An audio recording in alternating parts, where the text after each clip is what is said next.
Aujourd'hui, c'est Otaku Sataka, Sun Ranger.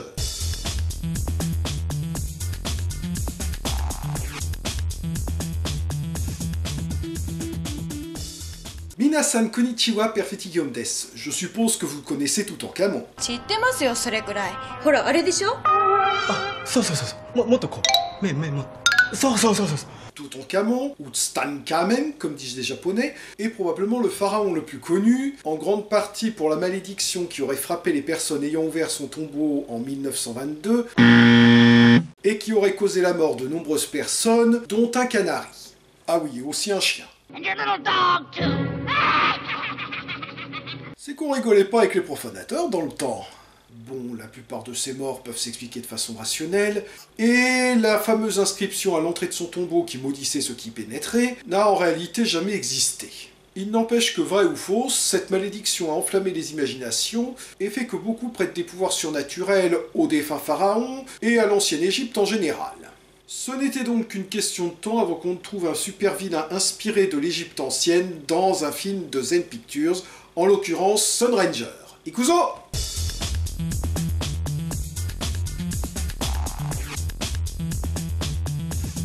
Après un générique dans lequel nous voyons l'héroïne, Misa alias Sun Yellow, interprétée par Narumi Okawa, à qui il arrive de jouer d'autres personnages que Léona, prendre la pause. La porte! Courant d'air! Nous la voyons entraîner les Sun Juniors, un trio de jeunes garçons suivant une formation pour rejoindre plus tard les Sun Rangers. Et d'emblée, on comprend pourquoi ils ne sont pas très motivés pour la doubler.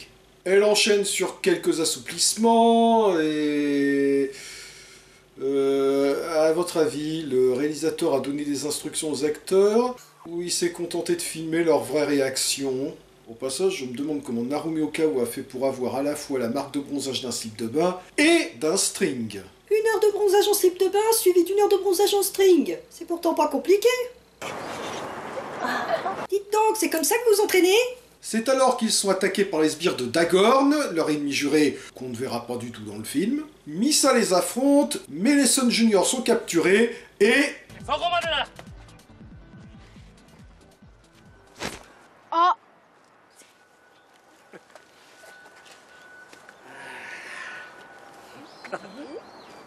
C'est surprise, surprise! Bon, la bonne nouvelle, c'est que c'était une interro surprise et pas une vraie attaque. La mauvaise, c'est qu'ils ont tous un 0.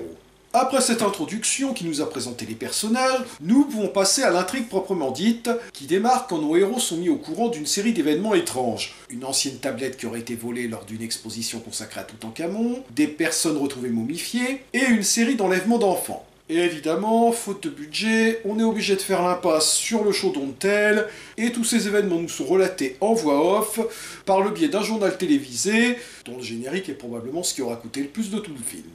Les Sun Rangers, c'est moi ou le Ranger rouge est en train de regarder...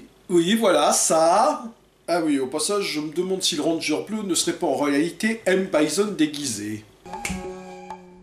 Of course. Of course.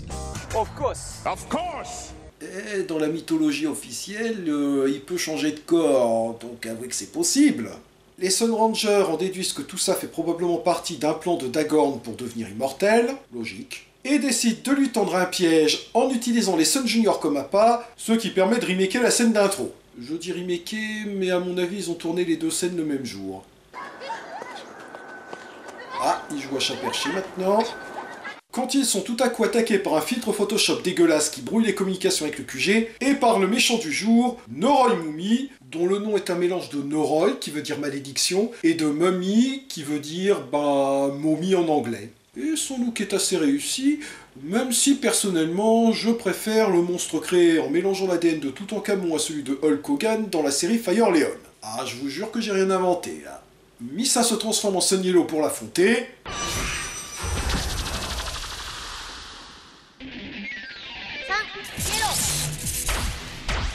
Classe. Et toute cette équipe se fait capturer, réalisant un peu tard qu'il devait peut-être y avoir 1 ou 2 couilles dans leur plan. Misa est donc emmené au QG de Noroi Momi pour la scène de torture habituelle, et au passage ils ont quand même fait un bel effort pour le QG, qui malgré le manque de moyens est assez soigné et évoque assez bien un temple de l'ancienne Égypte. Et comme elle refuse de parler, il décide de l'enfermer dans un sarcophage. Occupé! Où visiblement, ils ne l'ont pas si bien attaché que ça. On a alors un flashback de son chef qui fait un tuto sur son costume, puis elle meurt. D'ailleurs là j'ai l'impression qu'ils ont utilisé une image figée avec un peu de fumée au-dessus, ce qui est pas si mal, parce que les morts qu'on voit clairement respirer à l'écran, ça casse toujours un petit peu l'illusion. Puis ses vêtements disparaissent. Je suis pas expert en la matière. Je suis pas médecin légiste. Mais le corps ne devrait pas se décomposer avant les vêtements. Les méchants lui font un ECG à distance afin d'être sûr qu'elle ne le fait pas exprès de dire qu'elle est morte. Noroy enlève son masque, révélant qu'il est en réalité Skeletor!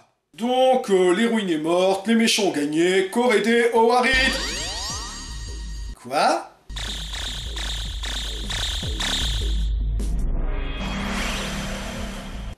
Quoi? Ah, parce que son costume fait défibrillateur en plus?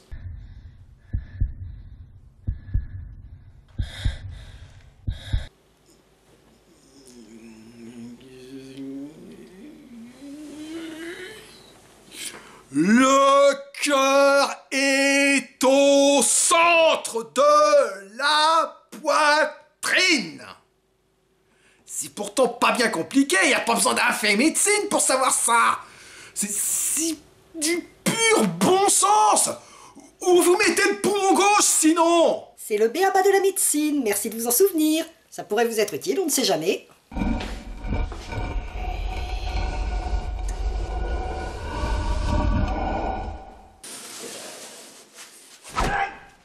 Surprise, motherfucker.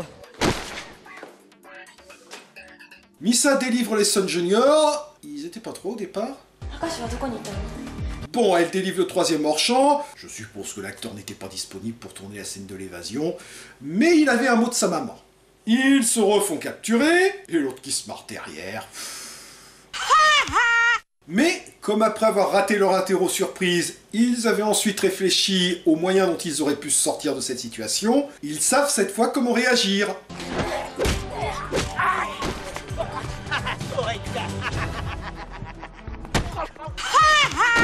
Ce qui est au passage un très bon exemple de setup payoff. Les autres Sun Rangers arrivent à la rescousse, et pourquoi ils ont un costume entier et pas elle? C'est du sexisme, ils se sont rendus compte au dernier moment qu'ils avaient pas le budget tissu pour faire 3 costumes complets.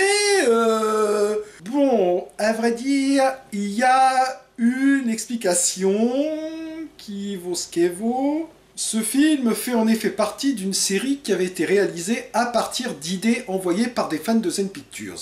Et dans celui-là, il était question d'une héroïne de Sentai qui se faisait capturer et torturer alors qu'elle ne pouvait pas se transformer complètement. D'où l'idée d'un costume incomplet. Ah, je vous avais dit que cette explication valait ce qu'elle valait, hein. Bon, notez, y avait bien le précédent de Miss America dans Battle Fever J. Ils atomisent le méchant bazooka, et on enchaîne sur le générique de fin qui dure 9 minutes 30 véridique. Korede Owarida. Bon, on commence à avoir l'habitude avec Zen Pictures, le scénario est surtout un prétexte pour enchaîner les scènes de combat et les scènes de torture. Rien à redire pour les scènes d'action, Narumi Okawa étant comme à son habitude excellente. En revanche, à part le coup du sarcophage, les scènes de torture sont pas très imaginatives, on les a connues plus inspirées. Néanmoins, ils ont bien exploité le thème de l'Égypte ancienne dans le design du méchant principal et celui de son QG.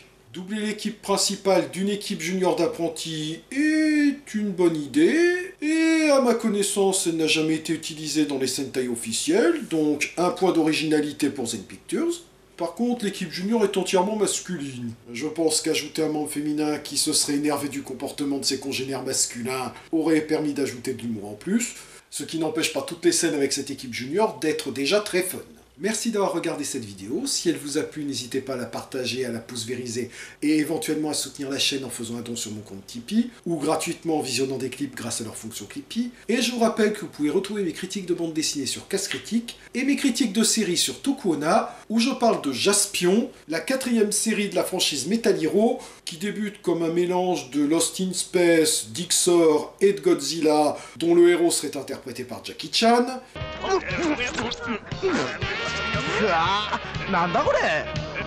Avant de changer de formule et de direction avec une fréquence un peu déstabilisante pour le spectateur. À croire qu'on leur achetait un sort. Janet!